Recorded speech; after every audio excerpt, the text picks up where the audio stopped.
વિદ્યાર્થી મિત્રો, આજે આપણે ધોરણ 6 વિશે સામાજિક વિજ્ઞાન પાઠ 8 ભારતની ભવ્યતા એ વિશે આપણે સમજીશું કે પાષાણકાળથી લઈને લગભગ 8મી સદી સુધીના પ્રાચીન ભારતના ઇતિહાસનું આપણે અધ્યયન કર્યું. વિભિન્ન કાળની સંસ્કૃતિ, તેના શાસકો વિશે આપણે માહિતી મેળવી.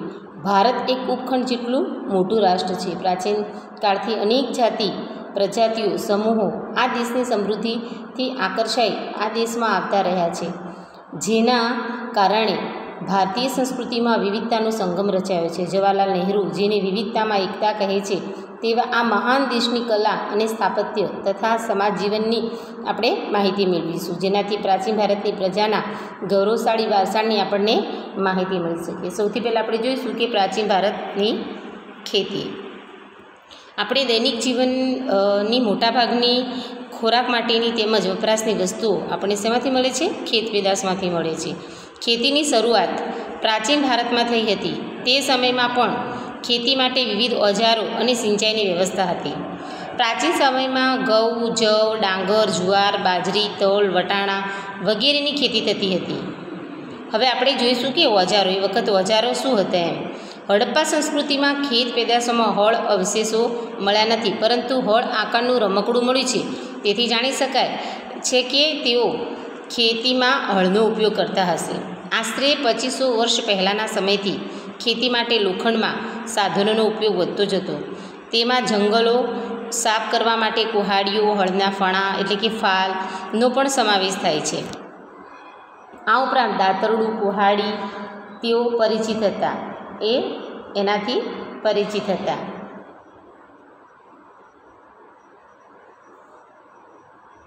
હવે આપણે જોઈશું કે સિંચાઈ. સમૃદ્ધ ગામડાઓ વગર રાજાઓ અને તેમના રાજ્યને ટકી રહેવું મુશ્કેલ હતું. જે રીતે ખેતીના વિકાસ માટે નવા સાધનો અને ધરૂરો પણ મહત્ત્વના પગલાં હતા, તેવી જ રીતે સિંચાઈ વ્યવસ્થા પણ ઘણી ઉપયોગી સાબિત થઈ. આ સમયે સિંચાઈ માટે નહેરો, કૂવા, તળાવો તથા કૃત્રિમ જળાશયો બનાવવામાં આવ્યા હતા. શું? નહેરો, સિંચાઈ માટે શું? નહેરો, કૂવાઓ, તળાવો વગેરે કૃત્રિમ જળાશયો બનાવવામાં આવ્યા હતા. હવે આપણે જોઈશું કે પ્રાચીન ભારત એટલે કે પ્રાચીન સમયમાં ભારતનું ગ્રામીણ જીવન. ઉત્તર ભારત અને દક્ષિણ ભારતમાં ગ્રામીણ જીવન આ પ્રમાણે હતું. ભારતના ઉત્તર ભાગના ગામડાનો વડો ગ્રામ ભોજક કહેવાતો. શું કહેવાતું? ગ્રામ ભોજક, ગામનો વડો. સામાન્ય રીતે એક જ પરિવારના લોકો આ પદ પર પેઢીઓ સુધી રહેતા. કે જે કુટુંબના લોકો હોય એ એક પછી એક એ પદ ઉપર રહેતા ગ્રામભોજક તરીકે. આ પદ વંશ પરંપરાગત હતું. કેવું હતું? વંશ પરંપરાગત. ધારો કે ગ્રામભોજક હોય તો એના પછી એનો દીકરો બને, પછી એના પછી એનો દીકરો, એમ વંશ પરંપરાગત આ સ્થાન હતું. ગ્રામભોજક મોટે ભાગે ગામનો સૌથી મોટો ગ્રામભોજક કોણ બનતું? જે ગામનો સૌથી મોટો જમીન માલિક હોય, જેના જોડે સૌથી વધારે જમીન હોય, એ ગ્રામભોજક બનતો હતો. આ જમીન માલિક ભાડુથી માણસો રાખી અને ખેતી કરાવતો હતો. રાજા પણ ગામડાના જે કરવેરા ઉઘરાવવાનું કાર્ય હોય તે તેમને સોંપતા. તે કાયદા અને વ્યવસ્થાની સ્થિતિ પણ સંભાળતા હતા. દક્ષિણ ભારતમાં 3 પ્રકારના લોકો રહેતા હતા. દક્ષિણ ભારતમાં કેટલા પ્રકારના લોકો રહેતા હતા? 3. એક જમીનદારો એટલે કે જે મોટા જમીનદારો હોય, જેના જોડે વધારે જમીન હોય એ, પછી જેને થોડી જમીન હોય એ નાના ખેડૂતો, અને જમીન વિહોણા મજૂરો એટલે કે દાસ, જેના જોડે બિલકુલ જમીન ના હોય એવા. એટલે દક્ષિણ ભારતમાં 3 પ્રકારના લોકો રહેતા હતા: મોટા જમીનદારો, નાના ખેડૂતો અને જમીન વિહોણા મજૂરો. હવે આપણે જોઈશું નગર જીવન. મોટાભાગના શહેરો 2500 વર્ષ પહેલાં મહાજનપદોની રાજધાની હતા. શું હતું? મહાજનપદોની રાજધાની હતા. શહેરો કિલ્લાબંધથી સુરક્ષિત હતા. ઘણા શહેરોમાંથી વલયકૂપ પ્રાપ્ત થયા છે, જે કૂવા તરીકે ઓળખાતા. આ વલયકૂપ શૌચાલય, નીક અથવા કચરાપેટી માટે ઉપયોગી લેવાતા હતા. શેના માટે? શૌચાલય અને નીક અથવા કચરાપેટી માટે ઉપયોગમાં લેવાતા. ગ્રામીણ અને નગરના લોકો ખોરાકમાં ઘઉં, જવ, ચોખા, દૂધ, દહીં, ઘી, ફળફળાદી તથા માછલીનો ઉપયોગ કરતા હતા. શેનો ઉપયોગ કરતા હતા? ગ્રામીણ અને નગરના લોકો ખોરાકમાં ઘઉં, જવ, દૂધ, દહીં, ઘી, ફળફળાદી અને માછલીનો ઉપયોગ કરતા હતા. હવે પુરુષો અને સ્ત્રીઓ સામાન્ય રીતે બે વસ્ત્રો પહેરતા. પુરુષો અને સ્ત્રીઓ સામાન્ય રીતે કેવા વસ્ત્રો પહેરતા? બે વસ્ત્રો પહેરતા. શરીરના નીચેના ભાગનું વસ્ત્ર નીવી અને ઉપરના ભાગનું વસ્ત્ર વાંસ કહેવાતું. શરીરના નીચેના ભાગનું વસ્ત્ર શું કહેવાતું? નીવી અને ઉપરના ભાગનું વસ્ત્ર વાંસ કહેવાતું. ક્યારેક ઉપરના વસ્ત્ર ઉપર દુપટ્ટા જેવું અધિવાસ લપેટતા. ઉપરના જે વસ્ત્ર હોય એના ઉપર અધિવેશ લપેટતા. હવે આપણે મુદ્દો જોઈશું કે પ્રાચીન ભારતમાં કલા, એ વખત કેવી કલાઓ હતી. ઇતિહાસવિદો કલાને બે ભાગમાં વહેંચે છે. એક લલિત કલા અને નિદર્શન કલા. કઈ? લલિત કલા અને નિદર્શન કલા. લલિત કલામાં ચિત્ર, સાહિત્ય, સ્થાપત્ય, સંગીત, માટીકલા વગેરેનો સમાવેશ થાય છે. જ્યારે નિદર્શન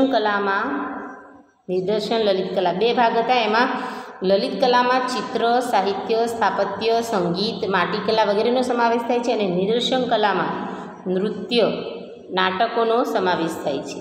જે નૃત્ય હોય અને નાટકોનો. આપણે આ બાબતોએ વિગતે જોઈશું. હવે આપણે જોઈશું ભારતમાં સાહિત્યનો વારસો.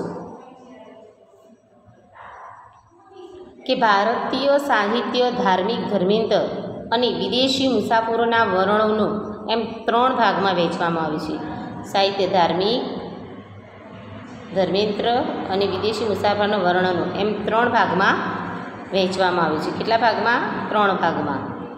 હવે આપણે સૌથી પહેલાં જોઈશું કે ધાર્મિક સાહિત્ય.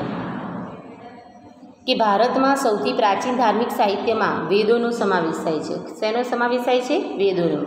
તેમની સંખ્યા 4 છે. વેદોની સંખ્યા કેટલી છે? 4. ઋગ્વેદ, યજુર્વેદ, સામવેદ અને અથર્વવેદ. વેદોને સમજાવવા માટે બ્રાહ્મણ ગ્રંથો અને આરણ્યકોની રચના કરવામાં આવી, જેમાં શતપથ બ્રાહ્મણ, ગોપથ બ્રાહ્મણ અને બૃહદારણ્યક એ સૌથી અગત્યના ગણાવી શકાય છે. આ સિવાય રામાયણ અને મહાભારત એ બંને મહાકાવ્યો પ્રાચીન ભારતીય સમાજ, સંસ્કૃતિ અને ધર્મનો ત્રિવેણી સંગમ છે. રામાયણ અને મહાભારત એ શું છે? મહાકાવ્યો. એ પ્રાચીન ભારતની સમાજ, સંસ્કૃતિ અને ધર્મનો ત્રિવેણી સંગમ છે. વેદવ્યાસ રચિત મહાભારતની રચના કોને કરી હતી? વેદવ્યાસ. પ્રારંભમાં જય સંહિતાથી ઓળખાતું, શરૂઆતમાં એ શેના નામથી ઓળખાતું? જય સંહિતાથી.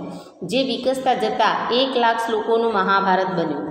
કેટલા? 1,00,000 શ્લોકોનું મહાભારત થયું. તે જ રીતે વાલ્મીકી રચિત રામાયણની રચના કોને કરી? વાલ્મીકી રચિત રામાયણમાં ભગવાન શ્રીરામની કથાની સાથે આદર્શ સમાજ જીવન અને નૈતિક ધોરણનું ચિત્રણ થયેલું છે. એમાં કેવું છે? ભગવાન રામનું આદર્શ જીવન અને નૈતિક ધોરણનું ચિત્રણ થયેલું છે. 108 જેટલા ઉપનિષદો ભારતીય ચિંતનમાં મહામૂલા ગ્રંથો છે. કેટલા? 108 જેટલા. કઠ, કેન, પ્રશ્ન, મુંડક, માંડુક્ય, ઈશાવાસ્યમ અને છંદોગ્ધ ઉપનિષદો ભારતના તત્વજ્ઞાનના મહાન ગ્રંથો છે.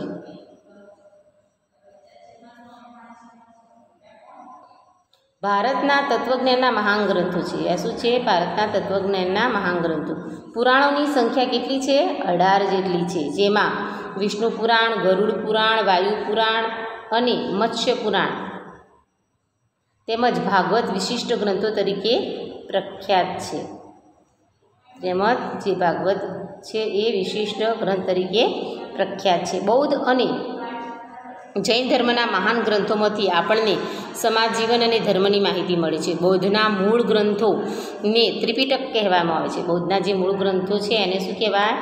ત્રિપિટક. ને શું કહેવાય? ત્રિપિટક. તેમાં સૂત્ર એટલે કે પિટક અને વિનય પિટક અને અભિધમ પિટકનો સમાવેશ થાય છે. સૂત્ર, વિનય પીટક અને અભિધમ પીટકનો સમાવેશ થાય છે. આ સિવાય જાતક કથાઓ, દીધ નિકાય, અંગુત્તર નિકાય, મજ્જિમ નિકાય અગત્યના ગ્રંથો છે. નાગસેનનું મલિંદ પાન્હો અને આર્ય મંજીશી શ્રીમૂલ્યક અગત્યના ગ્રંથો છે.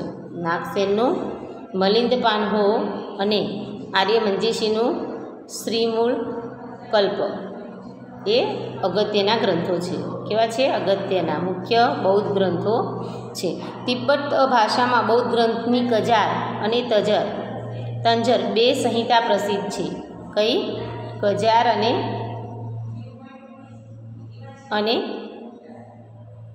તંજર. જાતક કથાઓ, દીધ નિકાય, મજ્જી નિકાય પણ બૌદ્ધ ગ્રંથો છે. દીધ નિકાય અને મજ્જી નિકાય એ પણ બૌદ્ધ ગ્રંથો છે. આ ઉપરાંત બૃહદ કથા, હરિવંશમ પુરાણમ, વાસુદેવ વહિડી, સિદ્ધહેમ શબ્દાનુશાસન, દયાશ્રય અને કીર્તિ કૌમુદી આ મુખ્ય છે. આ સિવાય આ બધા એ મુખ્ય છે.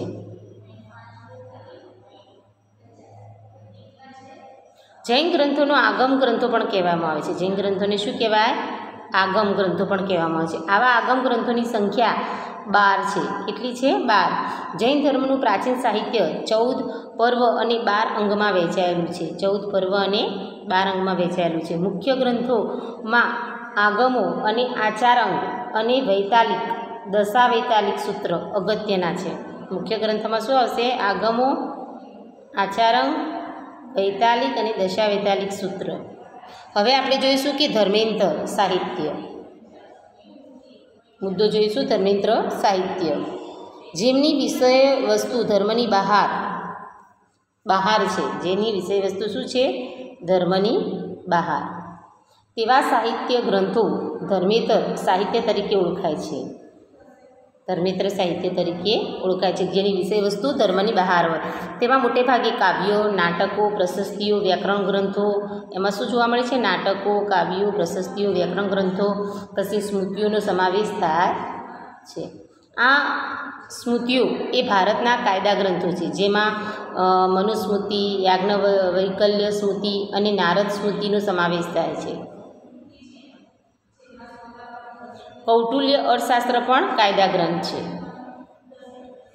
કૌટિલ્ય અર્થશાસ્ત્ર પણ કાયદા. પ્રાચીન ભારતમાં મોટા પ્રમાણમાં નાટકો અને કાવ્યોની રચના થઈ છે, જેમાં મહાકવિ ભાસ, કાલિદાસ, શૂદ્રક, ભારવી જેવા મહાન સાહિત્યકારોનો સમાવેશ થાય છે. મહાકવિ ભાસ, કાલિદાસ, શૂદ્રક, ભારવી જેવા મહાન સાહિત્યકારોનો સમાવેશ થાય છે. આવા અગત્યના મહાકાવ્યો અને નાટકોમાં અભિજ્ઞાન શાકુંતલમ, રઘુવંશમ, મેઘદૂતમ, કીર્તાર્જુનીયમ, સ્વપ્ન વાસવદત્તમ અને મુચ્છકટિકમ વગેરેનો સમાવેશ થાય છે. દક્ષિણ ભારતમાં એક વિશિષ્ટ સાહિત્ય જેને સંગમ સાહિત્ય કહેવામાં આવે છે. અને શું કહેવાય? સંગમ સાહિત્ય કહેવામાં આવે છે. તેની રચના ઈસવીસનની પ્રથમ 3 સદીઓમાં થઈ હતી. મદુરાઈના 3 સંગમ સભામાં 1600 જેટલા લોકકવિઓએ વીર કાવ્યોની રચના કરી હતી. કેટલા? 1600 જેટલા લોકકવિઓએ વીર કાવ્યોની રચના કરી હતી. આ સાહિત્ય શિલ્પદિકારમ અને મલિમે ખલાઈ એ જ ખૂબ અગત્યના છે. આ બંને ખૂબ અગત્યના છે. સંસ્કૃત ભાષામાં સર્વશ્રેષ્ઠ વ્યાકરણ ગ્રંથ પાણિનીનું અષ્ટાધ્યાયી. આ વ્યાકરણ ગ્રંથ સૌથી સર્વશ્રેષ્ઠ છે, જે ઈસવીસન પૂર્વ 5મી સદીમાં રચાયું હતું. કઈ સદીમાં? ઈસવીસન પૂર્વે 5મી સદીમાં. અશોકના શિલાલેખો પણ પ્રાચીન ભારતમાં ઇતિહાસ, મૌર્ય સામ્રાજ્યનો વહીવટતંત્ર તથા બૌદ્ધ ધર્મના નૈતિક નિયમોની વિશે આપણે માહિતી મળી રહે છે. ગુપ્ત કાળમાં પ્રશસ્તિ કાવ્યો અને ગ્રંથોનો ઘણો વિકાસ થયો. સમુદ્રગુપ્તની પ્રયાગ પ્રશસ્તિ, સમુદ્રગુપ્તની કઈ? પ્રયાગ પ્રશસ્તિના લેખક હરિસેન હતા. તો ઉદયગીરીની ચંદ્રગુપ્ત દ્વિતીયની પ્રશસ્તિના લેખક વીરસેન હતા. કોણ હતા? વીરસેન સાબા. બાણે હર્ષ ચરિતમમાં હર્ષની પ્રશસ્તિ કરી હતી. કોણે? બાણે. હવે આપણે જોઈશું કે વિદેશી મુસાફરોના વર્ણનો. વિદેશી મુસાફરોના વર્ણનો. ભારતમાં સદીઓથી અનેક વિદેશી પ્રવાસીઓ આવતા રહ્યા છે, જેણે પોતાના ભારત પ્રવાસના વર્ણનો લખ્યા છે. તેમની આ પ્રવાસ નોંધોમાંથી ભારતીય સંસ્કૃતિ અને પ્રજાજીવનની માહિતી મળે છે. આવા મુસાફરોમાં ચંદ્રગુપ્ત મૌર્યના દરબારમાં રહેલા ગ્રીક એલ્ચી મેગેસ્થેનીસ. કોણ? ગ્રીક એલ્ચી મેગેસ્થેનીસ એ ખૂબ જ અગત્યના છે. તેમણે ઇન્ડિકા અને એક ઉત્કૃષ્ટ ગ્રંથ લખ્યો છે. તેમણે કયો? ઇન્ડિકા અને એક ઉત્કૃષ્ટ ગ્રંથ લખ્યો છે, જેમાં મૌર્યયુગ વિશે આપણને માહિતી પ્રાપ્ત થાય છે. તેના કારણે આપણે મૌર્યયુગની માહિતી મેળવી શકીએ છીએ. એ જ પ્રમાણે ગ્રીક નાવિક ટોલેમીએ ભૂગોળ વિશે લખેલા ગ્રંથમાં ભારતના બંદરો વિશેની માહિતી મળે છે. ગ્રીક નાવિક શું હતો? ભૂગોળ વિશેની એમને લખેલા ગ્રંથમાંથી. અને ચંદ્રગુપ્ત દ્વિતીયના સમયમાં આવેલા ચીનના મુસાફર ફાહિયાને, ચીનથી કોણ આવ્યું હતું? ફાહિયાને. અનેક સમ્રાટ હર્ષવર્ધનના સમયમાં આવેલા ચીની મુસાફર યુએન સ્વાંગ તાત્કાલીન ભારતીય સમાજ જીવન, શાસકો અને સંસ્કૃતિનું અદ્ભુત ચિત્રણ કરેલું છે. હવે જોઈશું વેપારીઓ નવા માર્ગો. હવેનો મુદ્દો જોઈશું વેપારીઓ અને નવા માર્ગો. પ્રાચીન સમયમાં ભારત વિવિધ ચીજવસ્તુઓ તેમજ વિદેશ સાથે વેપાર વાણિજ્યમાં મોખરે હતું. વેપારના કારણે ભારતની આર્થિક સમૃદ્ધિ શિખરે હતી, એટલે કે પ્રથમ સ્થાને હતી. અને દેશ વિદેશ સાથેના વેપારો જમીન માર્ગે અને સમુદ્ર માર્ગે થતો. દેશ વિદેશના વેપારો ક્યાં થતા? જમીન માર્ગે અને સમુદ્ર માર્ગે થતું હતું. લોથલ હડપ્પીય સંસ્કૃતિનું મોટું બંદર હતું. લોથલ એ શું હતું? આ પ્રશ્ન પૂછાઈ શકે છે કે લોથલ એ હડપ્પીય સંસ્કૃતિનું મોટું બંદર હતું.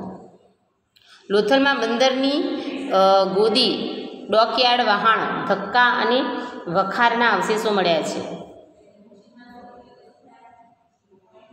દરિયાઈ વાહન વ્યવહારની માહિતી આપે છે. લોથલના લોકો માટીકામના વિવિધ ઘાટમાં વાસણો અને વિવિધ પ્રકારના દાગીના બનાવતા. સેલખડી, છીપ અને હાથીદાંતમાંથી બનાવેલ મણકાઓનો વેપાર થતો. ભારતના મરી મસાલા અને કિંમતી પથ્થરોની વિશેષ માંગ હતી. ભારતની સ્થળ માર્ગે અને મધ્ય એશિયા થઈને યુરોપ સુધી સુતરાઉ કાપડ, રેશમી કાપડ અને મસાલાની નિકાસ થતી હતી. શું થતી હતી? મસાલાની નિકાસ થતી હતી. નિકાસ મતલબ કે આપણા દેશમાંથી બીજા દેશમાં વેપાર કરવામાં આવતો. ખંભાત, ભરૂચ, સોપારા અને તામ્રલિપ્તિ જેવા આંતરરાષ્ટ્રીય બંદરોના માધ્યમથી વિશ્વના પૂર્વ અને પશ્ચિમ ભાગમાં સુતરાઉ કાપડ, રેશમી કાપડ, મસાલા, તેજાના, ઇમારતી લાકડાની નિકાસ થતી. જ્યારે સોનું, ચાંદી અને અન્ય ચીજો આયાત થતી. જે સોનું, ચાંદી એ જેવી ચીજો છે એની આપણે બીજા દેશમાંથી ખરીદતા, એટલે કે આયાત થતી. ચીનથી વેપાર અર્થે કેટલાક લોકો દૂરના વિસ્તારમાં પગપાળા કે ઘોડા ઉપર જતા હતા. તેઓ સાથે રેશમ કાપડ પણ લઈ જતા હતા. તેઓ જે માર્ગે મુસાફરી કરતા હતા તે માર્ગ રેશમ માર્ગ, એટલે કે સિલ્ક તરીકે જાણીતો બન્યો હતો. મુખ્યત્વે ચીન, ભારત, ઈરાન, અરબસ્તાન, ગ્રીક અને રોમનના વેપારીઓ આ વેપાર માર્ગમાં સંકળાયેલા હતા. કયા? ભારત, ચીન, અરબસ્તાન, ગ્રીક, રોમન વગેરે આ વેપાર માર્ગે સંકળાયેલા હતા. હવે આપણે દક્ષિણ ભારતના બંદરો કાળા મરી અને અન્ય તેજાની નિકાસ માટે જાણીતા મુખ્ય કેન્દ્રો હતા. દક્ષિણ ભારતના બંદરો કાળા મરી અને તેજાના નિકાસ માટેના જાણીતા મુખ્ય કેન્દ્રો હતા. હવે આપણે જોઈશું કે પ્રાચીન ભારતની ચિત્રકલા. ચિત્ર એ મનુષ્યના મનોભાવને પ્રકટ કરતું વિશિષ્ટ માધ્યમ છે. સાથે સાથે તે સમયની વાસ્તવિક પરિસ્થિતિનું પણ ચિત્રણ કરે છે. જે સમયનું જે વાસ્તવિક કેવું જીવન હતું એ ચિત્રો પરથી તમે જાણી શકો છો. એમ ભારતમાં સૌથી જૂનો ચિત્ર પાષાણ યુગનો મળી આવે છે. ચિત્રો પાષાણ યુગમાં મળી આવે છે. મધ્યપ્રદેશમાં ભીમબેટકા નામના સ્થળેથી પાષાણ યુગના સમયની આદિ જનજાતિના દોરેલા 500 કરતાં પણ વધારે ચિત્રો મળી આવેલા છે, અને જે આજે પણ એટલા જ જીવંત છે. આ સિવાય અજંતા, ઇલોરા અને વાઘની ગુફાઓ તથા અમરાવતીમાં ભારતીય સંસ્કૃતિ સાથે સંકળાયેલા ચિત્રો મોટા પ્રમાણમાં મળી આવેલા છે. અજંતા ઇલોરા ના ચિત્રો વિશ્વવિખ્યાત છે. અજંતા ઇલોરાના ચિત્રો કેવા છે? વિશ્વવિખ્યાત. બુદ્ધની જાતક કથાઓ અને બુદ્ધની સાધનાને ચિત્રોમાં વ્યક્ત કરવામાં આવે છે. પદ્મપાણીનું વિશ્વવિખ્યાત ચિત્ર એ ભારતીય સંસ્કૃતિનું ઘરેણું છે. તો ઇલોરાનું શિવ મંદિર એક જ શિલામાંથી કોતરેલું મહાન શિલ્પ છે. એ એક જ શિલામાંથી કોતરેલું છે. હવે આપણે જોઈશું કે પ્રાચીન ભારતમાં શિલ્પ અને સ્થાપત્ય. કે હડપ્પીય સભ્યતામાં જોવા મળતું નગર આયોજન એ ભારતીય સ્થાપત્યનું વિશ્વ પ્રસિદ્ધ નમૂના છે. એક સમાન નગર રચના, સ્નાનાગર, અનાજના કોઠાર, ઔદ્યોગિક એકમો અને વરસાદી પાણીના પ્રબંધ સાથે સંકળાયેલા અનેક સ્થાપત્યો હડપ્પીય સભ્યતા માટે સંકળાયેલા છે, જે પ્રાચીન ભારતનું ઇજનેરી કળાનો ઉત્તમ નમૂનો ગણાય છે. આ સ્થાપત્યોમાં ગુફા સ્થાપત્ય, મંદિર સ્થાપત્ય અને મહેલોના સ્થાપત્યોનો સમાવેશ થાય છે. ગુફા સ્થાપત્યમાં બારાબારની પહાડીઓ, નાસિકના ગુફા શિલ્પો, અજંતા ઇલોરા અને અમરાવતીની ગુફા શિલ્પોનો સમાવેશ થાય છે. શિલ્પકલામાં મૂર્તિકલાનો અને ભારતમાં પૂર્ણપણે વિકાસ થયો હતો. મૂર્તિકલામાં 2 કલાઓ શૈલીનો પ્રાચીન ભારતમાં પ્રચલિત હતી. એક ગાંધાર કલા, જે ગ્રીક અને ભારતીય કલા શૈલીનો સંગમ છે.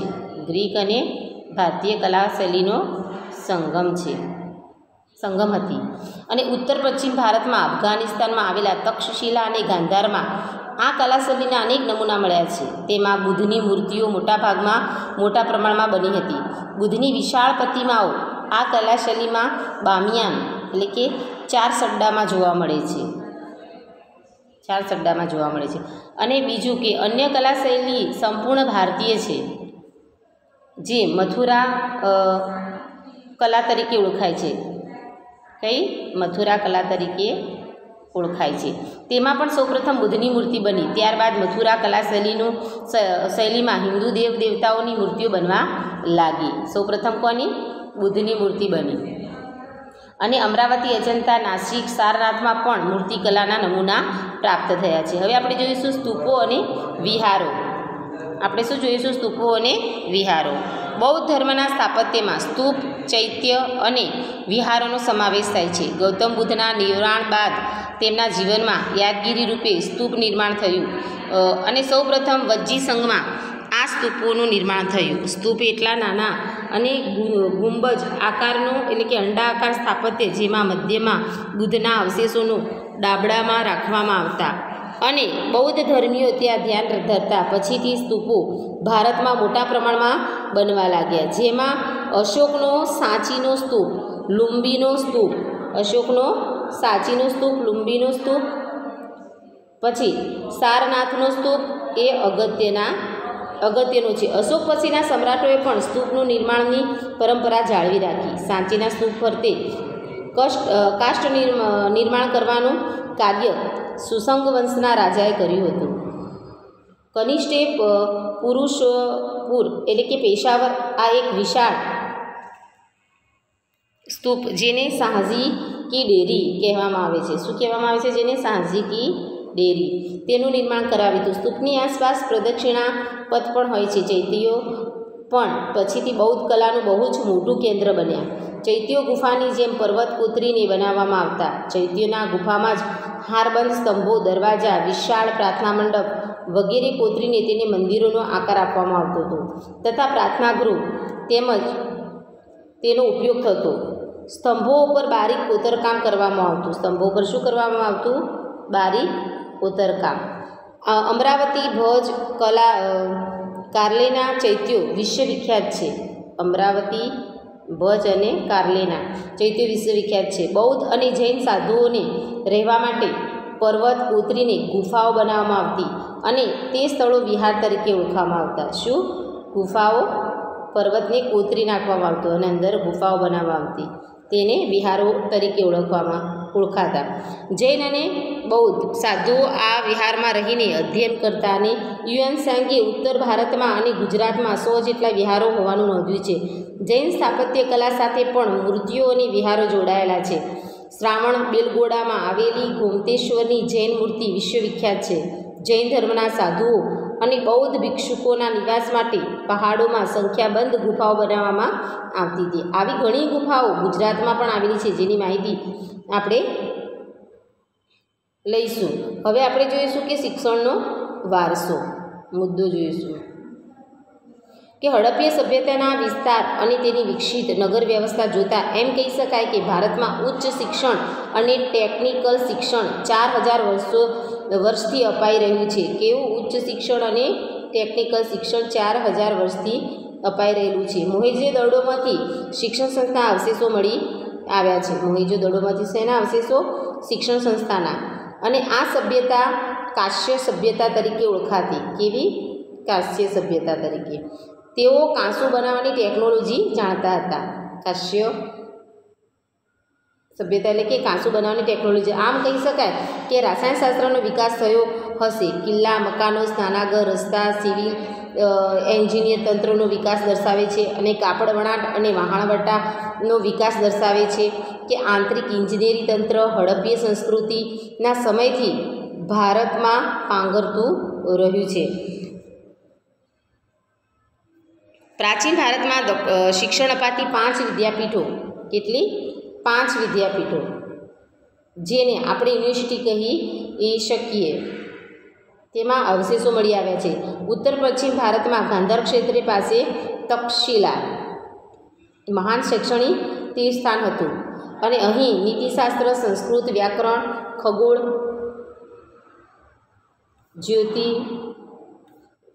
જ્યોતિષી, હિન્દુ ધર્મ અને દર્શનનું શિક્ષણ અપાતું. પછી પાણીની, ચાણક્ય, ચંદ્રગુપ્ત, જીવક જેવા મહાન દાર્શનિકો અને શાસકો આ શિક્ષણ સંસ્થામાં ખ્યાતિ પામતા હતા. બિહારમાં આવી જ એક શિક્ષણ સંસ્થા નાલંદા વિદ્યાપીઠ તરીકે ખ્યાત હતી, એટલે કે પ્રખ્યાત હતી. કઈ વિદ્યાપીઠ? નાલંદા. યુએન સ્વાંગે પણ તેની મુલાકાત લીધી હતી. અહીંયા પણ હિન્દુ અને બૌદ્ધ દર્શનશાસ્ત્ર શિક્ષણ આપવામાં આવતું હતું. નાલંદા વિશ્વવિદ્યાપીઠના આચાર્ય નાગાર્જુન મહાન રસાયણશાસ્ત્ર હતા. શું હતા? મહાન રસાયણશાસ્ત્ર. તેમણે પારાની ભસ્મ બનાવીને ઔષધિ તરીકે વાપરવાની શરૂઆત કરી હતી. અને પારામાંથી શું બનાવ્યું હતું? ભસ્મ. ગુજરાતમાં 6ઠ્ઠી થી 7મી સદીમાં વલ્લભીમાં મહાન વિદ્યાપીઠ હોવાના પુરાવા પ્રાપ્ત થયા છે. તેઓ વિશે પણ યુએન સ્વાંગે ખાસું લખ્યું છે. અહીંયા દૂર દેશાવરથી અનેક વિદ્યાર્થીઓ વિદ્યા પ્રાપ્ત કરવા આવતા. પ્રવેશ માટે વિદ્યાર્થીઓને પ્રવેશિકા એટલે કે પરીક્ષા આપવી પડતી. શું આપવી પડતી? પરીક્ષા. અને ત્યારબાદ આચાર્ય લેખિત પરીક્ષા લઈ અને રૂબરૂ મુલાકાત સમાલાપ માટે આગળ મોકલાવતા. આવી આધુનિક કક્ષાની શિક્ષણ પદ્ધતિ તે સમયે ભારતમાં પ્રવર્તમાન હતી. અહીં હિન્દુ, બૌદ્ધ અને જૈન એમ ત્રણેય ધર્મ ચિંતન, જ્યોતિષી, ખગોળનું જ્ઞાન આપવામાં આવતું. બંગાળામાં વિક્રમશિલા અને ઓદંતપુરી નામની 2 વિદ્યાપીઠો હતી. કઈ? વિક્રમશિલા અને ઓદંતપુરી અસ્તિત્વમાં હતી. અને જ્યાં બૌદ્ધ ધર્મ સાથે સંકળાયેલા 3 માળના વિશાળ પુસ્તકાલયો બનાવવામાં આવ્યા હતા. હવે આપણે જોઈશું કે સિક્કા. ભારતનો ઇતિહાસ જાણવા માટે એક અગત્યનું સાધન છે. શું? સિક્કા. ભારતમાં સૌથી જૂના સિક્કા ઈસવીસન પૂર્વે 5મી સદીમાં કયા સિક્કા હતા? પંચમાર્કના. આપણે આગળ પંચમાર્ક કોઈન તરીકે ઓળખાય. અને ત્યારબાદ ઇન્ડો ગ્રીક રાજાઓએ વિશિષ્ટ પ્રકારના સુવર્ણ સિક્કા રજૂ કર્યા, જેની ઉપર રાજા ચિહ્નનો આકૃતિ એટલે કે ફોટો અને તેનો સમય ઉલ્લેખિત થયો હતો. તેનાથી આપણને તે સમયનો ઇતિહાસ જાણવા મળે છે. અને સૌથી શ્રેષ્ઠ સિક્કા ગુપ્તકાળના જોવા મળે છે. કયા કાળના? ગુપ્તકાળના. તે સમુદ્રગુપ્તના વીણાવાદન કરતા અને ભાગ્ર પરાક્રમ ચંદ્રગુપ્તના પ્રથમ રાજા રાણીના અને ગરુડના ચંદ્રગુપ્ત દ્વિતીયના, વિક્રમાદિત્ય અને સિંહ વિક્રમના તથા ગરુડ ધ્વજના સિક્કા મોટા પ્રમાણમાં મળી આવેલા છે. આ સિક્કા મોટે ભાગે સુવર્ણ હતા. કેવા? અને જેનાથી તે સમયની ભારતની અપાર સમૃદ્ધિની માહિતી મળે છે. ભારતનો સર્વાંગી વિકાસ સદીઓથી થતો રહ્યો છે. જ્ઞાન લગભગ તમામ શાખાઓ આપણા દેશમાં ફૂલી ફાલી અને વિકસી છે. ભારતનો મહાન સંસ્કૃતિ વારસો સમગ્ર વિશ્વમાં અદ્વિતીય છે. તો વિદ્યાર્થી મિત્રો, આપણો આજે આ પાઠ પૂર્ણ થયો. Thank you.